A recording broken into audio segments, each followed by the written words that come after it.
지난 9월 3040 수련회에 결혼한 제 딸 부부도 참석을 했는데요.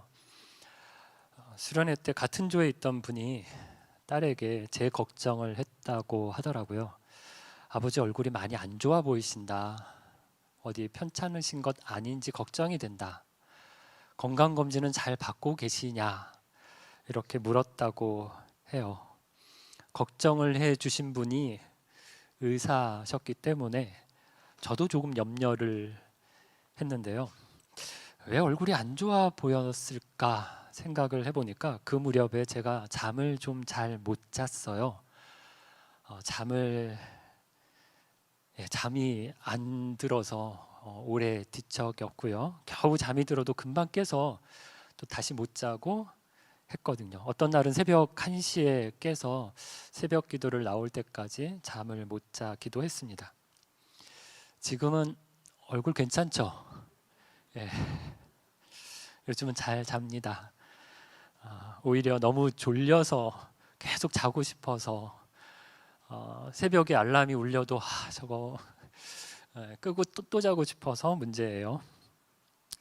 그러고 보니까 주위에 잠을 못 자서 힘들어하는 분들이 많은데요. 왜 그럴까요? 여러 이유가 있겠지만 고민이 많고 생각이 많아서 잠 못 주무시는 분들도 많을 것입니다. 오늘 본문을 보면 다윗이 누워 자고 깨었다고 하는데 다윗이 잘 자고 깰 수 있었던 비결이 무엇일까요? 본문을 보면서 함께 살펴보려고 합니다. 시편 3편은 표제가 있는 시입니다. 표제란 간단한 설명이라고 보시면 돼요. 이 시를 누가 썼는지 또 어떤 상황이나 배경에서 썼는지를 보여주어서 시를 이해하는 데 굉장히 중요한 단서를 보여줍니다. 시편 3편의 표제는 무엇이라고 되어 있나요? 우리가 본문을 읽을 때 같이 읽진 않았지만 1절 위에 이렇게 되어 있습니다. 다윗이 그의 아들 압살롬을 피할 때 지은 시라고 되어 있습니다. 아주 구체적인 역사적 배경을 알려주는데요. 매일 성경으로 말씀을 묵상하시는 분들은 지난달이었죠. 10월에 묵상했던 사무엘하 15장에서 19장이 배경이 되는 시입니다.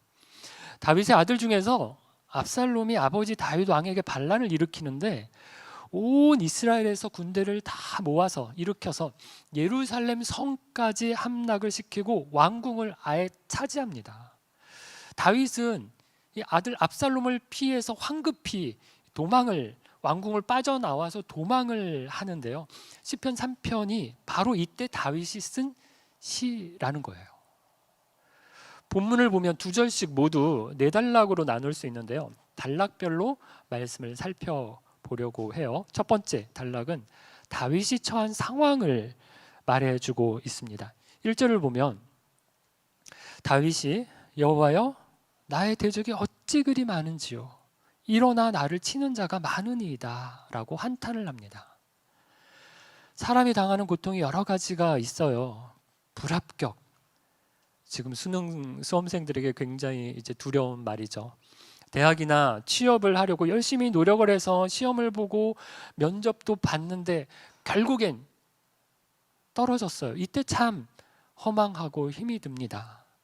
잘 다니던 직장에서 퇴사를 하게 될 때, 평생을 일한 직장을 나와야 할 때도 고통스럽고요. 열심히 일해서 일군 사업이 어려워져서 접어야 될 때도 참 힘이 듭니다.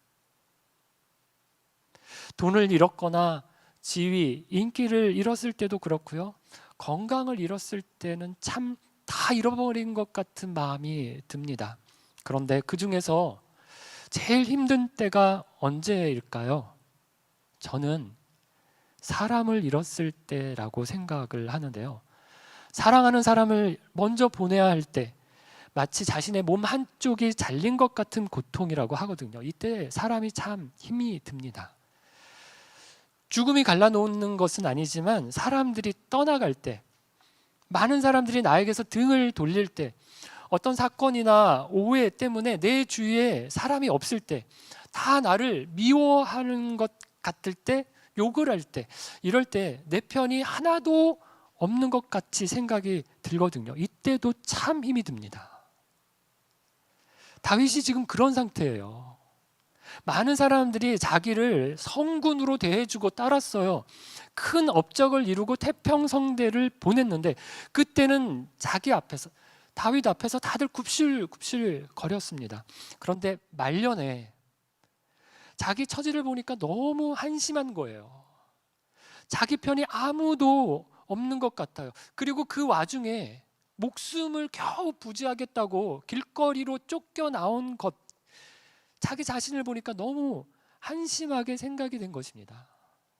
그런데 거기다가 더 견디기 어려운 것은 뭘까요? 자기를 죽이려고 하는 사람이 다른 사람도 아니라 자기 아들이에요.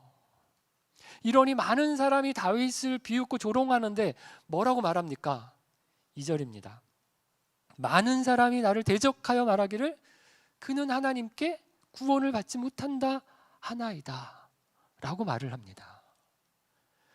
이 말은 다윗이 시므이가 자신에게 한 말을 떠올리면서 한 말로 보이는데요. 사무엘하 16장 6절부터 보면 다윗이 예루살렘을 떠나서 도망을 할 때 시므이라고 하는 사람이 다윗을 만나려고 옵니다. 그런데 자기 집 앞을 지나가는 것을 우연히 만난 게 아니에요. 다윗이 어디로 가는지 알아보고 시므이가 일부러 그 길로 찾아간 것입니다. 그리고 다윗을 향해서 돌을 던지면서 저주를 하는데요. 피를 흘린 자여, 사악한 자여, 가거라 가거라. 사울의 족속의 모든 피를 여호와께서 내게로 돌리셨도다. 그를 이어서 네가 왕이 되었으나 여호와께서 나라를 내 아들 압살롬의 손에 넘기셨도다. 보라, 너는 피를 흘린 자이므로 화를 자초하였느니라. 이렇게 저주를 퍼부었습니다. 다윗의 신하 중에서 옆에 있던 아비새가 이걸 보고요, 시므이를 죽여야 한다라고 하는데 다윗이 그냥 두라고 합니다. 자기의 처지가 저주를 받을 만하다라는 것을 다윗이 알았기 때문이에요. 그런데 시므이가 한 말은 어떤가요? 잊혀지지 않고 계속해서 다윗의 마음에 남았어요. 그래서 하나님께 기도로 가지고 나아간 것입니다. 여러분, 아픈 말은 가슴 깊은 곳에 와서 꽂힙니다. 이렇게 꽂힌 말이 쉽게 안 뽑히고 뽑혀도 그 자리에 상처가 돼서 우리 마음에 오랫동안 남아 있습니다. 왜 유명인들이 인터넷에 올라온 댓글 보고 자살하기도 하잖아요. 이게 별거 아닌 것 같지만 남는 거예요. 그래서 말 한마디, 글 한 줄이라도 저와 여러분이 좀 조심해야 합니다. 특별히 남 이야기를 할 때 우리가 다 사정을 알 수가 없거든요. 이쪽과 저쪽의 이야기를 다 들은 것도 아니기 때문에 뭐라고 속단해서 말하지 않도록 노력해야 합니다. 우리도 누군가의 입방아에 올라갈 수가 있어요. 억울함을 당할 수가 있기 때문에 남 이야기할 때 조심해야 합니다. 더더군다나 더 조심해야 할 곳은 목장인데요. 그럼 목장에서 나눔을 할 때도 가능하면 누구 이야기 안 해야 될까요? 다른 사람입니다. 내 이야기 하세요. 목장에서 말씀 이야기하고 내 이야기를 하세요. 없는 사람 이야기를 하면 재미는 있어요. 그런데 덕이 안 됩니다. 그래도 속상한 말 우리가 듣잖아요. 그러면 갚아주고 싶어요. 가서 막 따지고 싸우고 싶어요. 가끔은 그래야 될 때도 있는 것 같아요. 이 말은 꼭 해줘야겠다. 꼭 해줘야 될 때도 있는 것 같아요. 하지만 여러분, 따지고 싸우기보다 다윗처럼 하나님께 가지고 가시기를 바랍니다. 기도로 올려드리기를 바랍니다. 하나님께는 뭐든지 다 말하셔도 됩니다. 솔직하게 내 마음, 내 속상함, 내 억울함 이야기하시기를 바랍니다. 두 번째 단락은 다윗의 신앙 고백인데 3절과 4절입니다. 3절부터 보면 여호와여, 주는 나의 방패시오 나의 영광이시오 나의 머리를 드시는 자이시니이다. 1절과 2절에서 다윗은 자신의 처지와 상황을 보았어요. 많은 사람들이 자기를 저주해서 말하는 소리를 들었습니다. 하지만 다윗이 거기에 파묻혀서 비관만 하고 있지 않아요. 내가 믿는 하나님, 내가 고백하는 하나님을 바라봅니다. 근데 어떤 분들은 이걸 오해하는데, 자기가 잘못을 자기가 해놓고 자기가 죄를 지었어요. 그래서 어려움을 당하고 그래서 비난을 받으면서 마치 자기가 굉장히 의로운 고난을 받는 것처럼, 내가 믿음으로 고난을 받는 것처럼 그렇게 생각하고 말하는 분들이 있는데요. 그럼 3절은 그런 말씀은 아니에요. 우리 예수 믿는 사람들이 잘못 살아서 세상과 사람들로부터 욕을 먹습니다. 여러분, 이건 우리의 잘못이에요. 너무 억울해하면 안 됩니다. 처절한 반성과 회개가 하나님에게도 있어야 하지만 사람들에게 잘못한 것은 사람들에게도 용서를 구해야 합니다. 다윗은 자신이 무엇을 잘못했는지를 잘 알았어요. 자기가 우리아의 아내 밧세바를 빼앗은 것, 그리고 그 죄를 감추려고 덮으려고 우리아를 전쟁터에서 죽음으로 내몬 것이, 이게 얼마나 큰 잘못인지 죄인지를 알았어요. 그래서 3절에 여호와여 주는 나의 방패시요 영광이시요, 그 다음에 뭐라고 하나요? 나의 머리를 드시는 자이시니이다. 머리를 들게 해 주신다라는 것은 지금 다윗이 머리를 숙이고 있다는 거예요. 다윗이 자기가 한 일을 알아요. 자기의 죄를 압니다. 그래서 부끄러워서 머리를 못 들어요. 하지만 여호와가 방패고 영광이시고 그리고 내 머리를 들게 해 주시는 분이기 때문에 회복시켜 주실 것을 바라본 것입니다. 여러분, 부끄러워서 머리를 들지 못하는 사람이 해야 할 일이 무엇일까요? 4절 말씀인데, 내가 나의 목소리로 여호와께 부르짖으니 그의 성산에서 응답하시는도다. 믿음이 좋은 사람은 수치를 안 당한다, 고난이 없고 고통을 모른다, 이건 아니에요. 그리스도인은 죄를 하나도 안 짓고 부끄러울 일이 하나도 없다, 이런 사람은 없습니다. 예수 믿고 구원을 받은 사람인데도 죄를 지을 수 있어요. 고난을 받고 수치를 당할 수 있습니다. 그런데 중요한 건 부끄러움을 부끄러움으로 알고 고개를 숙이는 거고요.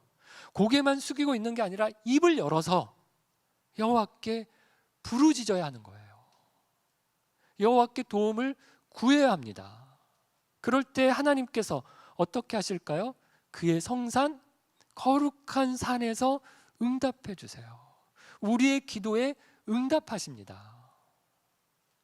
예수님이 지나가실 때 앞을 보지 못하는 사람이 어떻게 하나요? 소리를 지릅니다. 주위에 사람들이 많이 있었어요. 하지만 큰 소리로 불러요. 이분밖에 없다. 이 방법밖에 없다.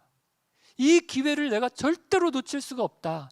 이렇게 생각하니까 그냥 예수님 지나가시는데 저기요, 이렇게 부를 수가 없었어요. 자기가 낼 수 있는 가장 큰 목소리로 예수님 하고 부르거든요. 예수님이 그 소리에 응답하셨습니다. 그럼 우리의 기도에 절박함이 있나요? 해도 그만 안 해도 그만인 기도를 하지는 않나요? 길게 기도하고 오래 기도하지 않아도 됩니다. 꼭 굉장히 큰 소리로 기도하지 않아도 돼요.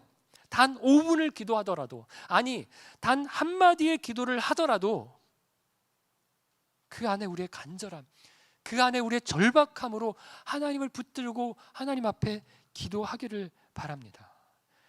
하나님 아니면 방법이 없다 생각하고 간절하게 부르짖으시기를 바랍니다. 세 번째 단락은 5절과 6절인데 다윗의 결단입니다. 제가 개인적으로 좋아하는 구절이라 신방을 가서도 종종 나누는 말씀인데요. 5절과 6절 말씀 같이 읽어볼까요? 내가 누워 자고 깨었으니 여호와께서 나를 붙드심이로다. 천만인이 나를 애워싸 진친다 하여도 나는 두려워하지 아니하리이다. 다윗이 누워 자고 깨었다고 합니다. 어디에 누웠을까요? 무슨 좋은 호텔에 들어가서 아주 푹신한 고급스러운 그런 침대에 누운 게 아니에요. 노숙을 했을 거예요. 그냥 길바닥에 이불 하나 겨우 깔고 쪽잠을 잤을 수도 있어요. 속에서는 막 억울해서 열불이 나고 압살롬이, 이 아들놈이 언제 나를 추격해 오는 건 아닌지 불안해서 두려움에 떨었어야 할 밤입니다. 그런데 누워 자고 깨었대요. 잘 잤다고 합니다. 여러분, 이날 밤에 무슨 일이 있었을까요? 사무엘하 17장을 보면 압살롬이 예루살렘 왕궁을 차지하고 왕궁 안에서 전략 회의를 하는데요. 두 가지 방안이 있었어요. 우선 아히도벨이라고 하는 책사는 다윗이 지금 급하게 왕궁을 나갔기 때문에 경황이 없을 거다, 지쳐 있을 거다, 이럴 때 바로 다윗을 쫓아가야 된다, 그래서 끝내야 된다 라는 이야기를 합니다. 압살롬이 지금까지 이 아히도벨의 이야기를 잘 들었어요. 그래서 반란을 일으켜서 지금까지 성공해서 승승장구했고 예루살렘 왕궁까지 차지한 거거든요. 그런데 아히도벨의 이 이야기를 듣고요, 바로 쫓아가지를 않아요. 누구에게 또 물어보는가 하면 후세라고 하는 사람에게 물어봅니다. 후세는 원래 아버지 친구예요. 다윗의 친구입니다. 다윗이 도망갈 때 후세가 다윗과 같이 가려고, 다윗에게 도움이 되려고 같은 편에 서서 다윗과 같이 가려고 다윗을 찾아왔었어요. 그런데 다윗이 후세에게 왕궁에 남으라고 합니다. 한 사람이라도 내 편이 더 필요한데, 내 근처에 한 사람이라도 더 도움이 될 사람이 필요한데, 다윗이 후세에게 나 따라오지 마라, 도움 안 된다, 오히려 예루살렘에 남아라, 남아서 압살롬의 편인 척 하면서 압살롬의 계획을 방해하라라고 얘기합니다. 그래서 후세가 압살롬에게 뭐라고 합니까? 왕이여, 다윗은 장수 중에 장수가 아닙니까? 블레셋과의 전쟁에서 어릴 적부터 뼈가 굵은 사람이고 그 골리앗을 죽인 장수인데 벌써 자신을 추격할 것을 예상하고 곳곳에 매복을 해 놓았을 거다. 지금 쫓아가다가는 큰 낭패를 볼 것이다. 후일에 대대적으로 군대를 전면적으로 모아서 전면전을 벌여야 된다. 그래야 승산이 있다. 이렇게 이야기를 합니다. 압살롬이 누구의 말을 듣나요? 만약 압살롬이 후세가 아니라 아히도벨의 이야기를 들었다면 다윗은 이 밤에 어떻게 되었을까요? 누워 자고 못 깼습니다. 시체로 발견이 되었을 거예요. 여러분, 아무리 애를 써도 내가 나를 다 지킬 수가 없어요. 나는 운전을 잘하고 조심해서 운전을 하고 가는데 옆에서 뒤에서 들이받으면 어떻게 할 수가 없어요. 어디 상상이나 했겠어요? 이태원에 갔다가 길에서 156명이나 죽었습니다. 돈이 있다고 권력이 있다고 내가 안전한 게 아니에요. 누가 우리를 지켜주시나요? 여호와께서 지켜주십니다. 여호와께서 지켜주시면 천만인이 나를 애워싸고 공격을 해도 안전하다라는 거예요. 마지막 단락은 다윗의 기도로 마치는데요. 7절과 8절입니다. 여호와여, 일어나소서, 나의 하나님이여 나를 구원하소서. 주께서 나의 모든 원수의 뺨을 치시며 악인의 이를 꺾으셨나이다. 구원은 여호와께 있사오니 주의 복을 주의 백성에게 내리소서. 여호와여, 일어나소서라는 것은 하나님께서 속히, 여호와께서 속히 구해 주시기를, 구원해 주시기를 비는 기도입니다. 여러분, 이게 참 어렵습니다. 언제 이 고난이 끝날지 알면 조금 더 견디겠는데, 언제 이 어려움에서 벗어날지 알면 참을 수 있겠는데 이걸 몰라요.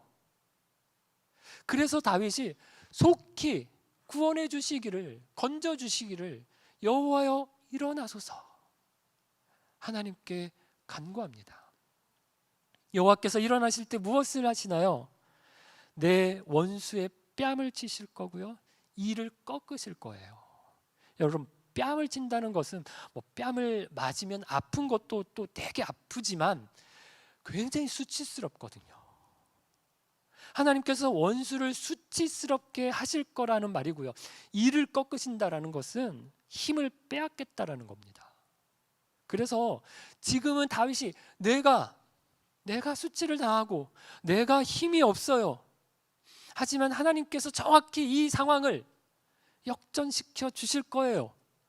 그래서 원수가 수치를 당하고 원수가 힘을 빼앗길 것을 간구하고 있는 것입니다.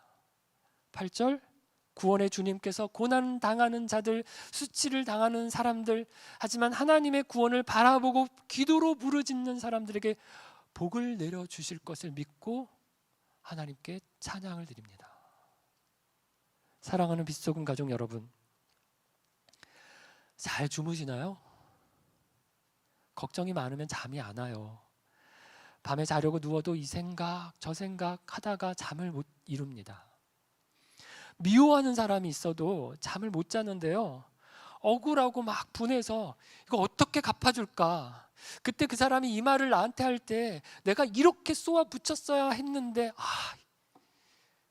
다음에 내가 만나면 꼭 이 말 해줘야지, 막 이렇게 머릿속에서 막 혼자서 싸우느라 잠을 못 이룹니다.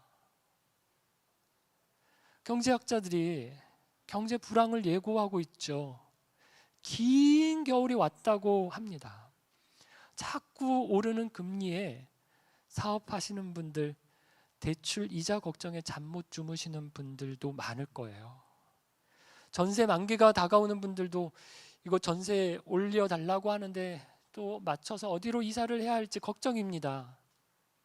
연말 승진 명단에 내 이름이 있을지 걱정이고, 임원이신 분들 계약 해지 전화 받을까 봐 연말이면 전화 벨소리가 무섭습니다.